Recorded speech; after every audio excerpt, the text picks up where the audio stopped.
Yo, what it do, y'all? Welcome back to Phantom Frequency. If this is your first time joining us, we dive into all these different various topics in the world of pop culture, movies, TV, music, anime, and more. So if you're digging the vibe and you want to help support the channel, all you really got to do is just dive below the video, click the buttons, engage in the comment section, share it with your friends, family, coworkers, homies, band members, whatever you're doing, man, out there in the world. But today, we're diving into our pop culture show. We do this every single week. It's What's the Word? It's episode 16, man. Diving into all the big topics and announcements, trailers, what have you, all that different types of topics over the week. That is. So make sure you dive below and let us know which topic interests you the most. But we're getting into the first one here, kind of our main topic of the show, really, is the fact that they got Jeremy Allen White, famous for doing The Bear right now, getting hella Emmys and all that. And he got his start back on shows like Shameless. He is apparently going to be cast as Rotta the Hutt. For those that are the uninitiated, who is Jabba the Hutt's son, introduced in Star Wars Clone Wars, the animated series, which is still canon to everything going on in the world of Star Wars today. Apparently, he's going, I would assume, be providing the voice of Rotta the Hutt, who's going to be in the next Star Wars movie that is still officially in the works and does actually seem like it is finished filming. They are editing and doing post, and it will come out. The Mandalorian and Grogu coming out in May of 2026. He's going to be featured in this. And a lot of fans out there, myself included, always thought it'd be cool to get Jeremy Allen White in the world of Star Wars. But I think this is definitely a hella fucking weird choice. Hella weird. You know what I'm saying? Now, you'd assume it's a little bit of a time jump. So he might obviously be older. I would assume. I don't think he would still be a child or like closer to Grogu's age. I would assume he'd be a teenager or a young adult at this point. Um, but I'm not 100% sure about that because it might have been Rebels, but I think it was Clone Wars where they introduced Rotta the Hutt. All you Star Wars fans out there, fellow Star Wars fans, let me know. I'm not as well versed in the animated stuff as I am the live action and some of the older extended universe stuff that isn't necessarily canon towards anything, but I'm aware of all that stuff. Old Republic, Darth Plagueis, all that shit, right? So y'all let me know if I'm wrong here, but I think this would be a bit of a time jump in the present time of the Mandalorian, time in the overall timeline of Star Wars where this would be taking place.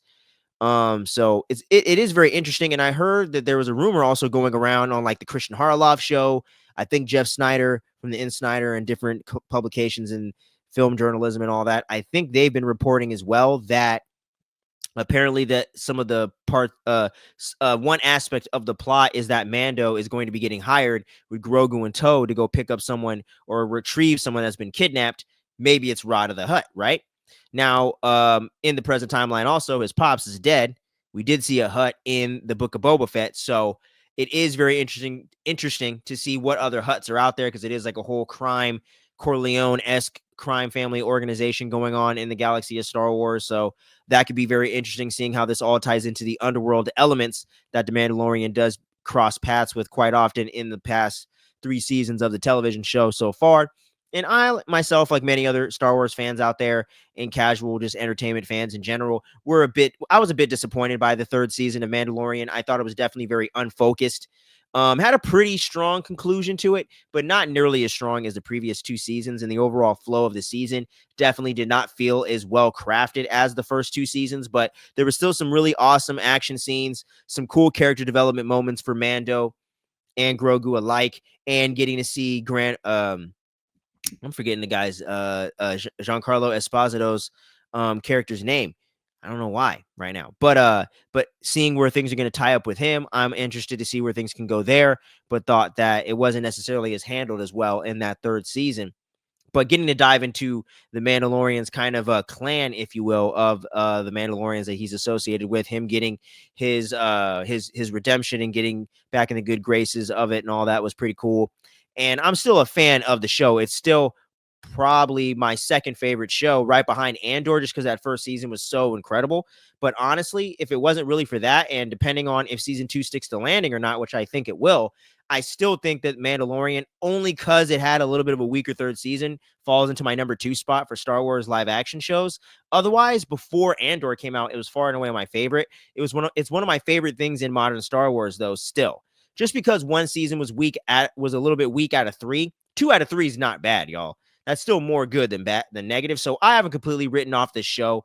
like some people have. Now, I am definitely not as excited for what's to come necessarily as I was before, but still, I want to see what happens next. And especially getting another Star Wars film, I'm always excited for that. I love going to the theater to watch Star Wars. I've been doing it since '99 with Phantom Menace. Literally one of the first movies I ever saw in theater, and the first movie I remember seeing in theater in my entire lifetime, and I just turned 30. So for me, Star Wars is always going to be special, and getting to see one of my favorite actors in the current generation, Jeremy Allen White, be in this is a cool ass, prospect and everything like that. I think it's good casting in the regard of just great talent getting brought in. Who knows? He might elevate the hell out of this thing, and it might become a great part. I don't know, but from the outside looking in, I'm with a lot of y'all out there. This is fucking weird. Oddball casting. Not quite sure where it's going to be. I'm hoping Jon Favreau can craft a really kick-ass film, give us some of those like Iron Man 2008 vibes with this, and really bring it together and bring the cinematic qualities and the tied-in stuff with Star Wars and get it back into good graces and get a kick-ass Star Wars film in theaters that we all can get behind, have fun, and just nerd out and not be fucking arguing back and forth like it's a goddamn political election with The Last Jedi instead, though. Like, Jesus Christ, man. Like, talking about Star Wars sometimes can be so damn crazy online. So I'm just hoping we can just get on the same page in that regard and just get a kick-ass Star Wars movie with a kick-ass actor playing a weird ass role. But y'all let me know if you're hyped or even interested in seeing Jeremy Allen White in the world of Star Wars. What's your hype level for Mandalorian and Grogu? Are you over everything Star Wars? I'm definitely less excited. I haven't loved Skeleton Crew, but I've enjoyed it. So Star Wars is definitely hit and miss right now. Very similar to like Star Wars and DC. I mean, Marvel and DC in that regard. So my big favorite franchises right now, a little bit of a lull in a sense, but there's been some good stuff. And I'm hoping that the consistency can get back. DC can get their shit together as well. MCU gets things really popping off for phase 5 and phase 6 and beyond for the mutants. And hopefully Star Wars can get a kick-ass movie in Mandalorian and Grogu and give Jeremy Allen White his spotlight and let him cook. You know what I'm saying? So we'll see where it goes, but that is it for that topic. But here's the next one here. McKenna Grace has been added to the cast of Scream 7, y'all. It has been made official. One of the viewers actually on the channel had this as a theory of theirs that they thought that McKenna Grace was going to end up being one of Sid's daughters because she has multiple kids. They've kind of hinted at this in Scream 5, if you will. And a lot of fans have just speculated on this in general, including myself, thought that McKenna Grace might be the younger sibling to Isabel May's character, who was recently cast in the film as well. But it's now official. McKenna Grace is a part of the Scream 7 cast. I would assume she'll be one of the younger things. They might even be doing a bit of a Carpenter sisters type of dynamic where it's going to be Prescott sisters in a sense, right? Or Kincaid, because technically if Sydney got married to Kincaid, because he might be in the film played by Patrick Dempsey once again. And I'm hoping so, because that'd be really cool to get to see them together as a couple, as parents. And I think just being more seasoned actors as well, I think they'd have great chemistry together again, I hope, and really can just build on that and kind of give Scream 3 a little something kind of like you can look back on something fondly that film introduced. And I think a good franchise is able to take some of their lesser installments and kind of flesh out certain things or bring back certain characters and really pump up kind of the overall appreciation and quality level of that character and kind of brings a little more legitimacy to that sequel. So Scream 3 and Scream 6 are kind of contended as the weakest sequels. Not in my personal opinion. I really like Scream 6. I just think some of the plot armor and the reveal wasn't the greatest. But that was, and the Gale Weathers thing was my biggest thing too, where they kind of went backwards on her character development. So those were my big issues with Scream 6, but I still thoroughly enjoyed it. And it is in my top 5 Scream movies easily. And it's probably in the 3rd or 4th spot for me if I was ranking them. Like, I really, probably the 4th or 5th spot, actually, now that I think about it. I really do enjoy Scream 6. I love the New York vibe to it, the mean-spirited energy, and some of the creative stuff that they did in the first act as well with Scream 6. I really enjoy it. I love Melissa Barrera and Jenna Ortega in that film as well. So I think there are some elements in the Scream 7 that we are losing without having the Carpenter sisters and without having that element tie into this. But at the end of the day, we got to take the film for what it's going to be. And getting to see McKenna Grace step into the world of Scream, I think is a pretty cool idea. And she's a really good kid actor. And I would say one of the better kid actresses I've seen in a very long time, where I've seen her do some dramatic stuff, seen her do more kind of fantasy driven stuff with Sabrina, where I first seen her, and getting to see how she's really developed her filmography as well. And what she's done has all been pretty damn good. and even done some of the best installments of franchises that aren't even the best, like the Conjuring franchise, and specifically the Annabelle corner of it when she was in the sequel, Annabelle Creation. I've only seen part of that movie, but the parts I saw with her performance in it, very strong, man. And I dig her in Ghostbusters as well. I think it's definitely a much different character, which to me also shows range. And the fact that she's been able to kind of build up a pretty impressive filmography in her own right and is also a musician. So she's a really talented performer. So I don't ever think a good performer being in a Scream movie is a bad idea. I know some people aren't necessarily as hyped on the idea, but I do think that they're definitely I don't know if they're going to focus on McKenna Grace though, you know. Isabel May be the lead person because they did announce that first. So I'm just thinking she's more of a Tara to Sam situation in this. I really feel like the Prescott sisters are going to get propped up, and I'm just calling them that just because I don't know if they're Kincaids or what, but Kincaid / Prescott sisters, I think they're going to be two of the main characters in the film, just not the main characters. And I think just in the younger part of the storyline, that does seem to be confirmed by what we've heard behind the scenes. And then with Sydney leading her own storyline with the grown, like kind of middle-aged adults and legacy Scream characters. So that's the way I think it's going to go. I think it's a really cool idea to have McKenna Grace as a part of Scream 7. They also announced another young actor, but I forgot to write the name down on my notes, just to be honest with y'all, and I don't want to necessarily dig around in the tabs and look online right now because it's going to fuck up the camera quality. So my apologies on that, y'all. But there is a little bit more Scream 7 casting news. So they are rounding out this cast pretty quickly here, and I think they're going to be shooting sometime this month. And it's going to be set for February 20 something, 2026. So it's coming up quicker than us Scream fans realize. And I know it's been a bit of a wait, but I hope Scream 7 will be worth the wait. And McKenna Grace is a part of the cast. Y'all let me know if you're hyped to see her a part of this thing. And moving into the next topic here, it's now confirmed Jennifer Love Hewitt is returning as Julie something. I forgot the last name of the character, but she's returning to I Know What You Did Last Summer in the requel that they're creating right now, and they just started shooting it. It's official. Ink has been on the paper. She signed the contract. Jennifer Love Hewitt is back. And just to put this out there before, because this is kind of a follow-up to last week's episode where we were talking about how she wasn't set to be a part of the cast yet, and there was a lot of like conflicting things about it. And now it's confirmed. I'm not sure exactly if she's going to have a large role in it, but due to some of the quotes that she had in interviews when asked about this movie, she was saying that she only wanted her character, Julie Valentine, whatever the fuck her last name is, to come back if it was a substantial role that actually was doing something and really has a purpose of being in the story and in the plot itself and in the film and having a reason to come back and having a sizable role in this thing, unlike some of the complaints people have with Sydney in Scream 5. Not necessarily my complaint, but yeah. So, and I understand that perspective as an actor and as a fan of horror and as a fan of good content or good filmmaking and just good creation and good writing.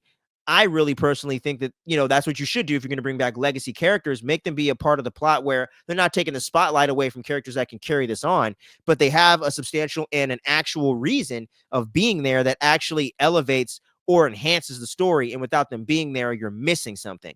That's the way that you got to bring these legacy characters into these requels and these legacy reboot sequels, whatever the fuck, right? So I think that's all good news that she's coming back. I think Jennifer Love Hewitt has definitely become a better actress since doing these first two I Know What You Did Last Summer movies. You know what I'm saying? Not saying she was bad, but from seeing her do that stuff like that and Can't Hardly Wait and stuff in the late 90s, early 2000s, she's definitely grown as an actress and doing the Ghost Whisperer and other things like that. I can tell that, she's better than she used to be. I don't think she's necessarily the strongest actress out there. I'm not going to front. And obviously, you can tell from the picture for those of you out there, but she ain't hard to look at either. So, I mean, that's definitely kept her out there and obviously, makes her appealing to watch on screen, right? So, I think getting to see her come back as a stronger actress and being able to play this character with a little bit more gravitas potentially, I think is pretty cool. And I think might add more levity and it's definitely going to bring more people to the movie and help sell the movie. And I think they confirmed a July 18th, 2025 release date. I'll double check that and update it in the edit just in case I'm off there. But I believe it's definitely July of next year. It is officially coming out next summer. And she made a whole like little, cute little joke about it, whatever. Like, I know what you're going to do next summer when I come back to I Know What You Did Last Summer, whatever the fuck, right? And I hate how they're doing these requels with the same damn name. It's very confusing and dumb to me. But that's a whole nother tangent for another day. But I got to get my tangents in here. But But yeah, I think Jennifer Love Hewitt coming back is very interesting, and we have Freddie Prinze Jr. is back too. And with them being a item in the previous installments, it's going to be interesting to see if they play up that or just play up on the platonic side of the relationship and kind of bring them in as the elder statesman to kind of help the youngins get through this situation. And like I said, it's a tried and true formula having the older generation, newer generation, but it is par for the course with these movies and with these things. And I think like with Cobra Kai when it was at its best, if they can pass the torch and let the younger people take center stage moving forward, I think it would be great. And just to get one more last hurrah with Freddie Prinze Jr. and Jennifer Love Hewitt's characters, I think would be really cool because they've both become phenomenally much better actors and stuff like that. I always liked Freddie Prinze Jr. I never thought he was really bad, but I would say even he would admit he has grown in his craft and has learned so much over the years that he can really elevate this character. You know what I'm saying? So I'm really excited for that. I've really always been a fan of these two and loved their work back in the 90s and 2000s. So getting to see him come back to this, I think is fun. And even for me, that's not a huge fan of the original franchise or the movie. I like that first movie. And I hate that they killed Sarah Michelle Gellar. I would love to see her come back too. But apparently her and Jennifer Love Hewitt got beef, so they on that Drake Kendrick shit right now. Just not as crazy. But yeah, man. So it's gonna be interesting to see what they do with this. But y'all let me know in the comments below if you're hyped for I Know What You Did last summer coming back to theaters next summer in July 2025. And if you're hyped for Jennifer Love Hewitt being back a part of the franchise. But as we keep going here, we got Austin Butler is officially cast to play Patrick Bateman in the readaptation, as they're calling it, of American Psycho from the original 1980s or 90s novel. And, you know, for those that don't know, Christian Bale, obviously right there on the right of your screen, he played Patrick Bateman in the year like 2000, 2001 when this movie came out. And that was one of his first big roles that really announced him as a great actor with quite a bit of range and really helped establish him playing some of those darker roles that Christian Bale's gone on to become known for. And I've always thought this is definitely in his top 3 performances of all time, still to this day. And he always kills it in like every movie, even if the movie isn't the best. He's always great. Even Thor: Love and Thunder, which is one of my least favorite MCU Marvel films, I love him in that. It's actually good. Like I wanted more of him because his performance in every second he gets, it's good. And even like Terminator Salvation, he's great in that. And then obviously in the stuff that's really awesome, like The Prestige, American Psycho, the Dark Knight trilogy, all that type of stuff. He's phenomenal. So it's fucking Christian Bale. But Austin Butler is the one that's going to be able to step into those big shoes. He has some big shoes to fill on that. And Luca Guadagnino, who's done some pretty cool stuff like the Suspiria remake. I haven't finished in film yet, but from what I saw, it was pretty damn good. Uh, and you know, Call Me by Your Name and different things like that. Now, I'm not going to pretend that I've seen all the guy's movies, but I like this guy as a filmmaker, and I think he has a very creative eye and a very and he seems really good with horror and thriller stuff. You know what I mean? So I think getting to see his take on American Psycho definitely sounds interesting. I think it's definitely a tough movie to remake. It has become quite the cult classic in the last 23, 24 years, you know? So I think it is going to be a hard one to top, but I think it is something ripe with a lot of good satire and social commentary that you can weave into it in a subtle way. And that still is relevant to the time and the consumerism and all that of the 80s and 90s, but it's still relevant today. And I think the vapid nature of social media and influencers and all that, I think can play a part in this movie. And if they want to bring some of those modern elements in with Patrick Bateman as a character, I think that could be interesting in how social media presence as opposed to business cards might be a part of the whole real estate agent type of stuff that was going on, or like you know, the Wall Street broker stuff that they had going on, the whole businessman kind of the top 1% elite type thing they had going on. I think that's more relevant now than ever. You know, healthcare fucked up and all kinds of stuff going on in the country of the USA today. I think American Psycho movie could be really cool. And I think Austin Butler is a damn good actor with a good amount of range too. And I think he does good with these darker parts. I actually really liked him as Tex Watson in Once Upon a Time in Hollywood. And I really dug him as the villain in Dune 2. And I wish he had more screen time, you know, or I hope we get an extended cut or some deleted scenes. Cause I think if he had more time to shine a bit more like Timothée Chalamet, they'd have been competing for who's the best part of the movie. You know what I mean? But he still did phenomenal for every second of screen time he had and was one of the most memorable things of Dune 2. And that's a fucking cast full of phenomenal A-list actors and up and comers and stuff like that. So the fact that Austin Butler has been able to acquire the kind of resume he has and is able to stand out the way he does in the productions that he's done, he had to take over for fucking Burt Reynolds to play Tex Watson. You know what I'm saying? He took the character in a completely different direction, all because of his age and what he's done and his overall, presence as an actor. And I think he could really do a great job with this and has the right look for it as well. And to do another tangent, because I got to do it, I want to see this guy play Gambit in the MCU, but I digress. But anyway, we know he's going to be in the world of American Psycho playing Patrick Bateman. Y'all let me know if you think they can actually pull off a remake on this. And do you like Austin Butler taking over for Christian Bale as Patrick Bateman? I don't know if it's going to work out, but I believe in the guy and I'm hoping for it. I'm pulling for it. I don't know if they've confirmed when this is coming out, but I would assume either Oscar season next year or maybe spring 2026. That's kind of my guesstimate. There is no confirmed release date, production date, any of that stuff. They're just really getting things together, but I'm definitely interested in it. And I thought it was a really cool movie news topic this week that a lot of places weren't covering. So trying to switch it up around here. But now we're getting into the last two topics of the day. And this is the second to last one right here. And we're talking about Clayface at DC Studios, potentially to the DC universe with James Gunn and Peter Safran. But it's confirmed that Mike Flanagan, one of the dopest filmmakers in any genre working today, but has become one of the best auteurs of horror, set to do an Exorcist sequel, which is a tall order, or installment, whatever you want to call it. He is apparently wrote a script, pitched it, and got it confirmed and is greenlit to be coming out from DC Studios, a Clayface solo movie. I don't think he's directing it because he has a Carrie series that he's doing for Amazon Prime, and he's doing Exorcist. So I don't know if he's going to direct this movie. We're not 100% sure right now. I at least have not seen any confirmed thing one way or the other from James Gunn or Peter Safran if this is in the Matt Reeves universe, a completely separate Elseworlds, or if it takes place in the DCU, excuse me, and is going to tie into their version of Batman, the Brave and the Bold, and maybe this can tee up the full-on version of Clayface that you see in the image there when it starts off more in the deformed face-esque type style that they were kind of pulling a little bit in the Batman animated series. But yeah, this is a very interesting movie to me because I think there is some good potential to do a one-off installment to set this character up in either the Matt Reeves or James Gunn DC universes or Elseworlds, you know what I mean? I think there's a lot of potential for either direction they want to go in to really set this character up in a fun, interesting, and unique way of making him the villain that we know him as, and potentially seeding in some things that are redeeming qualities that can turn him into an anti-hero similar to his arc in the comics later on down the line.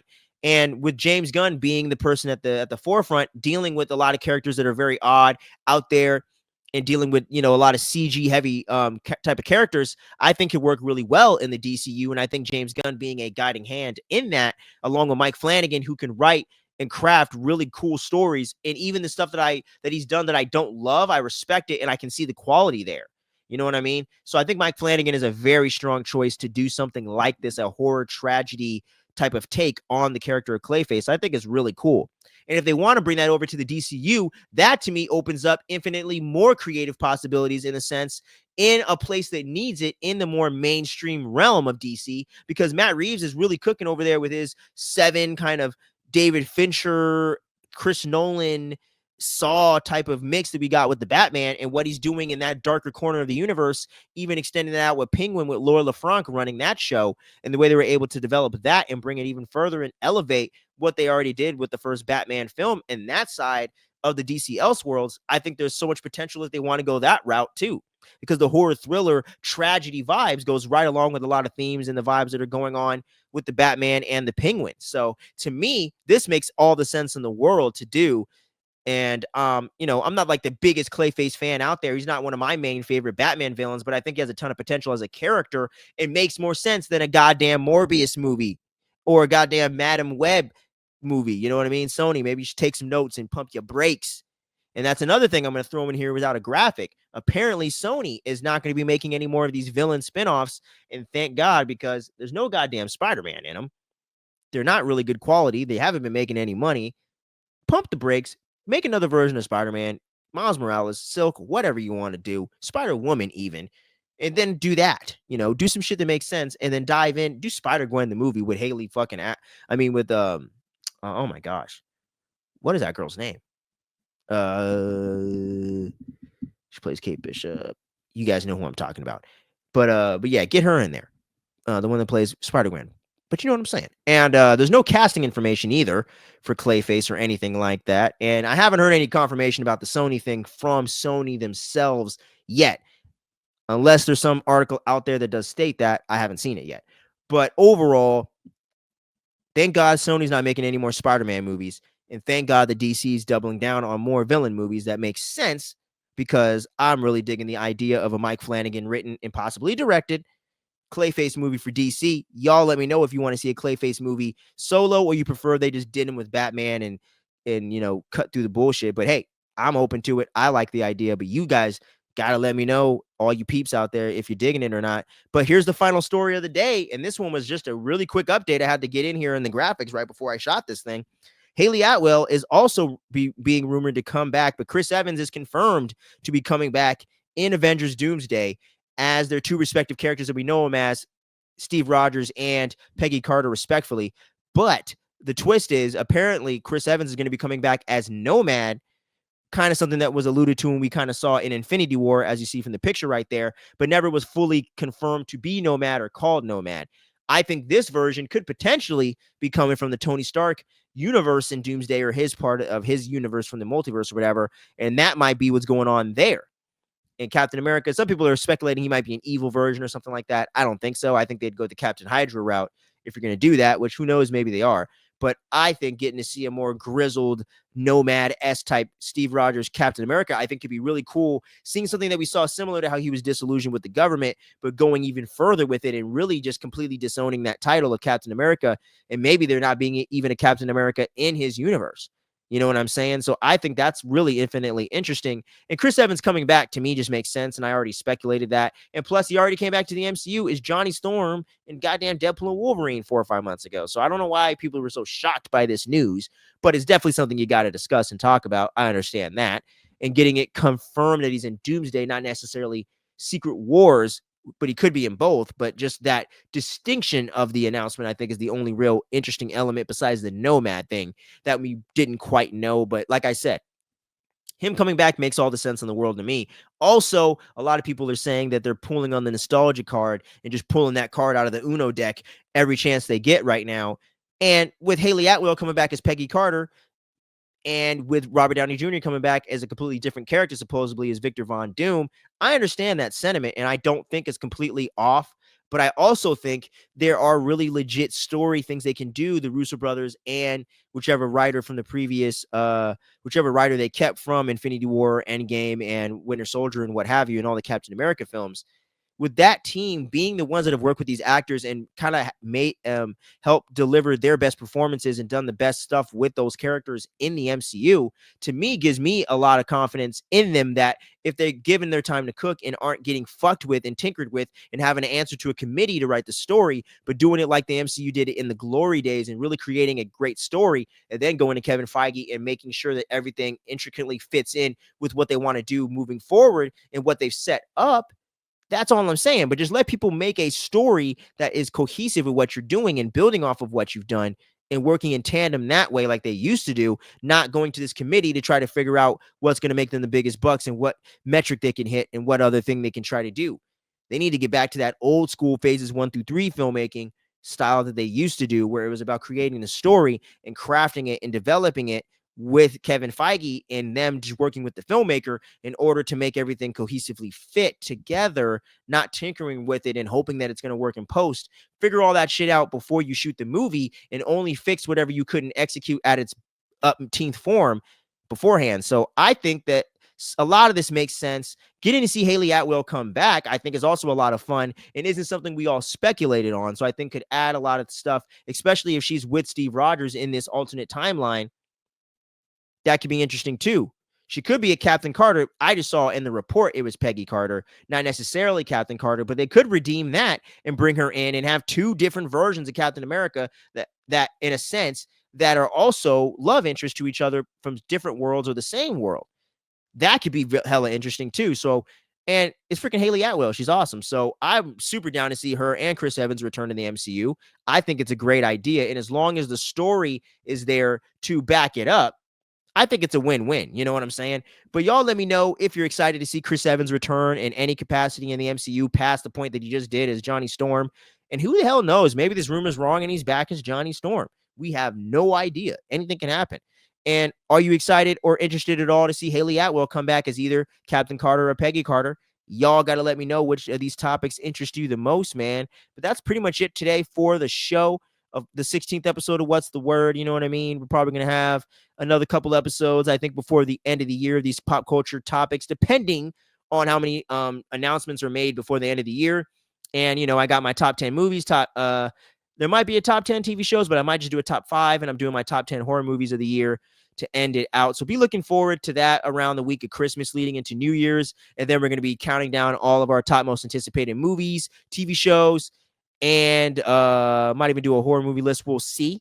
But overall, we're going to be getting all the end of the year rankings and beginning of the year rankings coming up over the next 3 weeks or so. So make sure you keep your eyes peeled for all that. Squid Game Season 2 is coming out on Netflix, so I'm definitely going to be checking that out. We're going to have a full-on season discussion for that. I'm going to be wrapping up Skeleton Crew in the same way. And the DCU official first project of Creature Commandos from James Gunn, I'm going to be covering the rest of that season in one whole video as well. And hopefully y'all come out and support that, trying some different stuff on the channel, trying to keep up with all the nerdy goodness out there. And I'm probably going to be doing a top 10 albums of the year list. You know what I mean? Been trying to throw some more music stuff up here, see how the algorithm treats it. But if y'all dig this music stuff, make sure you're clicking the like and the share, and you're commenting on those as well. If you want to see more music topics, I need you guys to, engage with them and let me know, and kind of helps YouTube kind of get it out there with the algorithm and all that jazz. And then can kind of help grow that in the channel. But who knows, might even have a second channel just for the music stuff coming in 2025. A lot of cool stuff I'm definitely considering and working on. And, this is one of those projects that I have so much fun with and just love doing, and really helps keep fueling my passion for all the stuff I love to talk about and all that, and just pushing my creativity. And just want to say thanks to every one of you for checking out this latest episode and all the stuff we have going on here. I love and appreciate each and every one of you out there, all you 452 subscribers or whatever we have. Much love to you. Thanks for checking this out and sticking through to the end. And we got some more fun stuff coming. So stay tuned and don't sleep, y'all. But until then, peace out.